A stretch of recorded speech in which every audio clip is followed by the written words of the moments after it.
Всем привет, с вами Артем. Давайте в конце уходящего 2024 года посмотрим на производительность видеокарты от красных, а именно Radeon RX 6700 XT. В нашем случае экземпляр от Sapphire Nitro Plus. По заявлению производителя, буст данной видеокарты по чипу до 2622 МГц. Частота памяти 16 ГГц, с небольшой разрядностью шины в 192 бита, но приятным объемом памяти в 12 ГБ. Более подробнее можете ознакомиться на скрине или перейдя по ссылке в описании на сайт производителя с полной спецификацией продукта. Карточка будет трудиться на базе процессора Ryzen 7 5700X в стоке. Видеокарта также будет в полном стоке, кроме регулировки оборота вентиляторов. На мой взгляд, уж очень неохотно система охлаждения их раскручивает по умолчанию. Подробности по стенду также можете посмотреть в описании.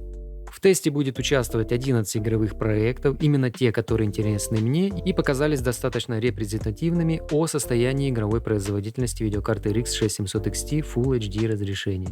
Дабы максимально свести к минимуму погрешности теста, была использована карта захвата на отдельном компьютере, а на самих диаграммах показан чистый прогон бенчмарка FPS без оверлея. И первый проект на тесте — это Stalker 2 Сердце Чернобыля. Сейчас вы наблюдаете два экрана. Левый — это пресет графики высокий, а справа — эпический, без каких-либо изменений. Средняя частота кадров по данным отрезкам 60 на 53 соответственно.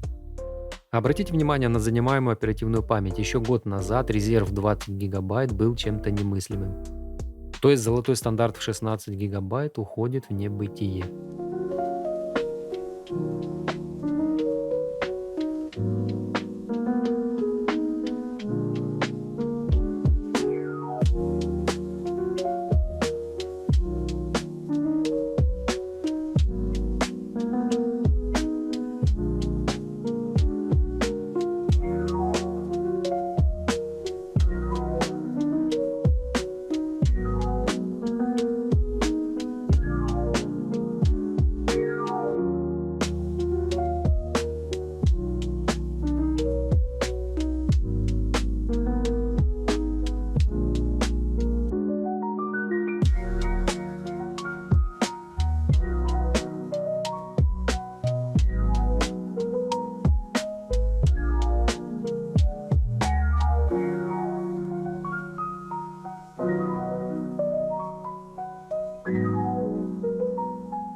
Ну и ради спортивного интереса зафиксируем результаты эпического пресета, но уже со включенной генерацией кадров. И в среднем получаем 99 кадров.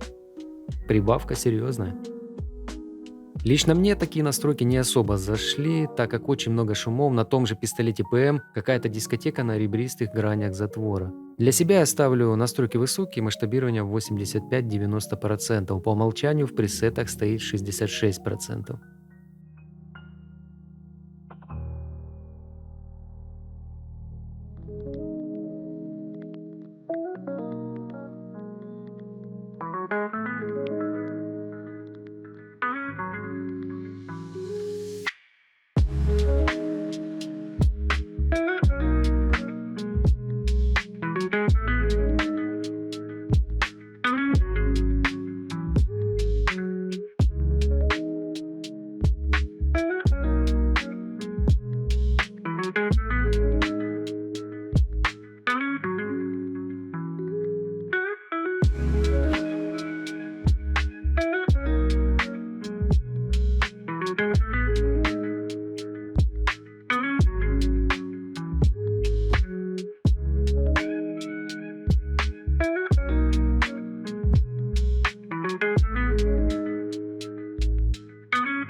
Далее на очереди бенчмарк Cyberpunk. как же без него? С каждым выходом новых патчей вроде как улучшается производительность. Поначалу со стопроцентной уверенностью это было однозначно так.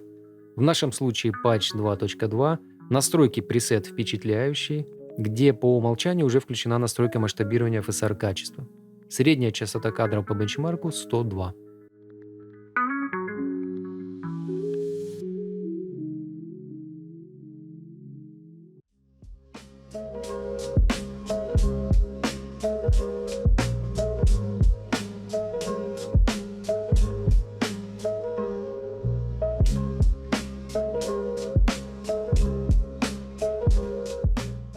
Horizon Forbidden West, настройки максимальные, нативное разрешение, на данном отрезке средняя частота кадров 68.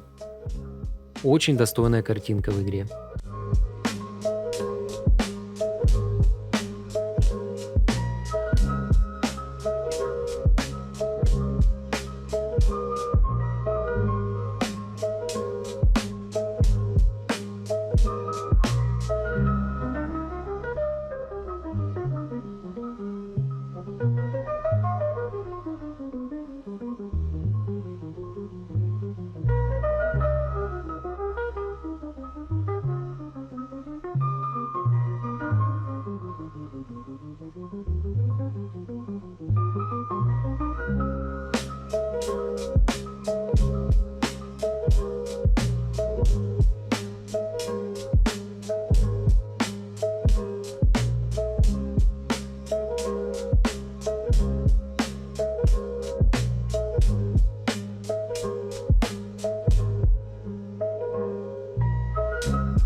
God of War Ragnarok, настройки максимальные, разрешение нативное.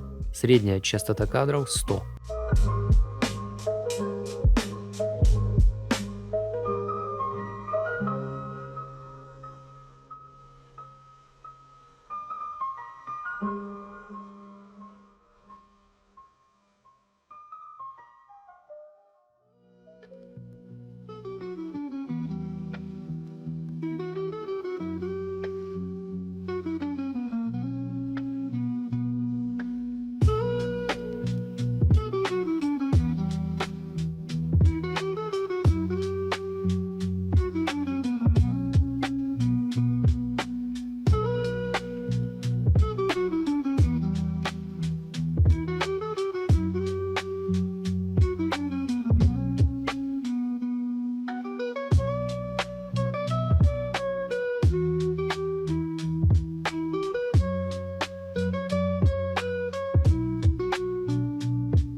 Индиана Джонс настройки ультра, в игре зовутся невероятным качеством, хоть и рекомендуется разработчикам ставить под данную карту минимальный. Возможно, в данном эпизоде все неплохо, но в начальной лесной сцене результат был тот же. В любом случае, на показанном отрезке средняя частота кадров 74. По видеопамяти хорошо игра прошлась. Насколько мне известно, игра в целом запускается только на более-менее свежих видеокартах, которые переваривают свежий интерфейс Vulkan с глобальным освещением с применением трассировки.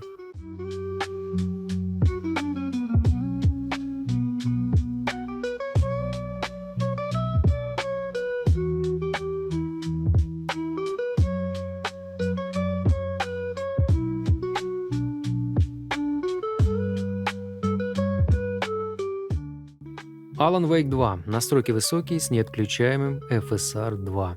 Это максимум в игре. Средняя частота по отрезку 49 кадров.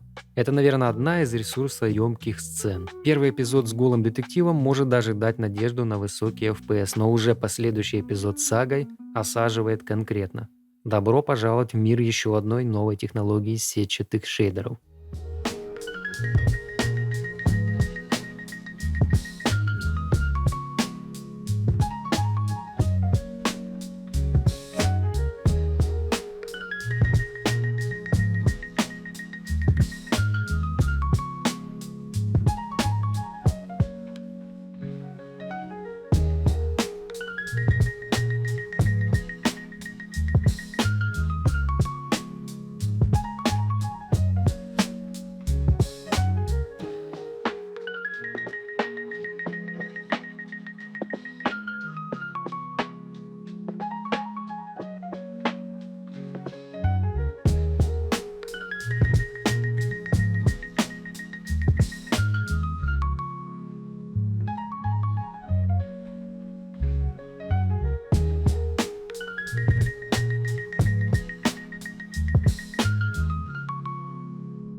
Dead Space Remake. Настройки максимальной с трассировкой лучей. Средняя частота кадров в инженерном отсеке 79.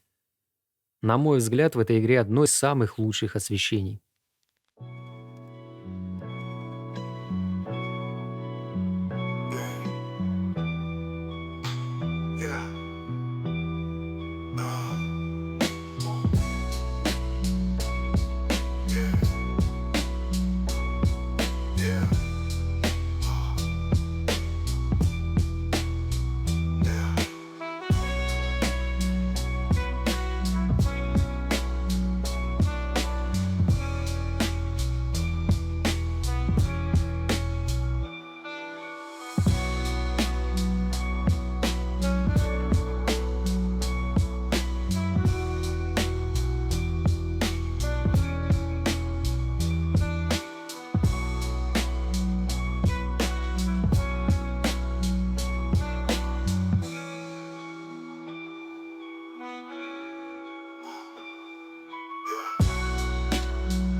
Callisto Protocol. Настройки максимальные, без трассировки. Средняя частота в эпизоде «Добраться до капсулы» 77 кадров. На старте игру захейтили, но, как по мне, очень даже ничего. Еще и качественная локализация есть. Если следите за моим пабликом в Telegram, то знаете, что эту игру можно было получить абсолютно бесплатно в EGS. И это буквально недавно.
Одни из нас, настройки ультра, сглаживание FSR на TIFF AA, средняя частота кадров по отрезку 61. Процессор тут, конечно, не знает, куда деваться. Кстати, еще один проект в тесте, который как соль на рану для держателей видеокарт RTX 3070. Хотя стоит отметить, тут не так все критично, как в той же Индиане.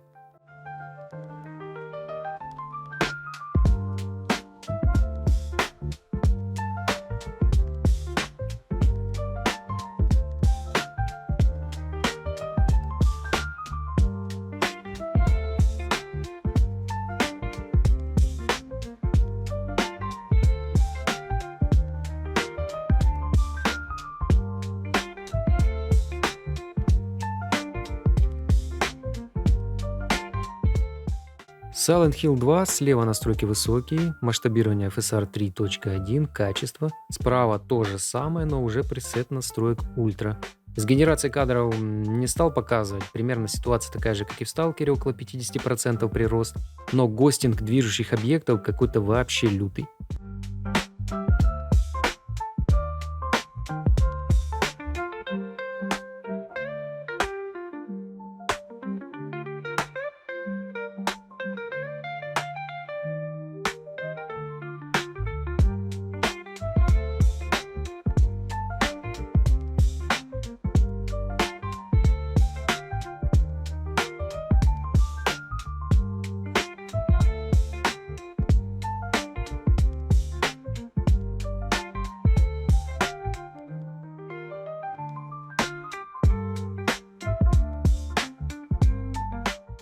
Ну и как же без контры? Уже особо и не скажешь, что это пойдет на любых утюгах. В мастерскую добавили бенчмарк на базе второго Dead Dust, вот мы на него сейчас и смотрим. Настройки поставил не киберкотлетные, а максимально возможные. Средняя частота кадров по палате 191. Закидоны кадров до 500 немного портят общую картину, но имеем то, что имеем. В общий зачет на диаграммах игру не поставил. Там масштабирование улетает в трубу из-за максимального FPS. Стоит отдать должное процессору, всегда старался держать карту в напряжении, независимо от трэша, который творился в бенчмарке. Кстати, Ryzen 5 5600 также тут чувствует себя уверенно.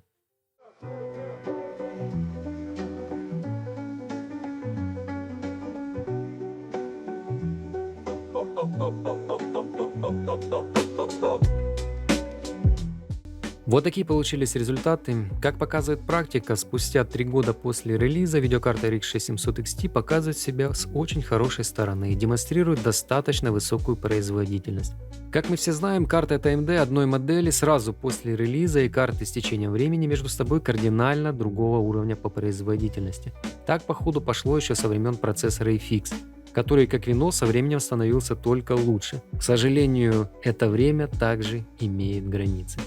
Эта карта поддерживает mesh-шейдеры, свежий IPI, тот же Vulkan с RT глобальным освещением. На борту у него 40 ускорителей трассировки лучей, ну и 12 гигабайт видеопамяти, что дает возможность еще уверенно держаться на плаву в разрешении 1080p. А на этом у меня все. Делитесь в комментариях своим опытом от пользования видеокарты 6700 XT или в целом от продуктов AMD и Nvidia. Может, у кого-то есть карточки от Intel. Надеюсь, они наведут шороху в позитивном, конечно, ключе в игровом сообществе своим новым творением. С наступающими вас праздниками, мира и добра вашим семьям в новом году.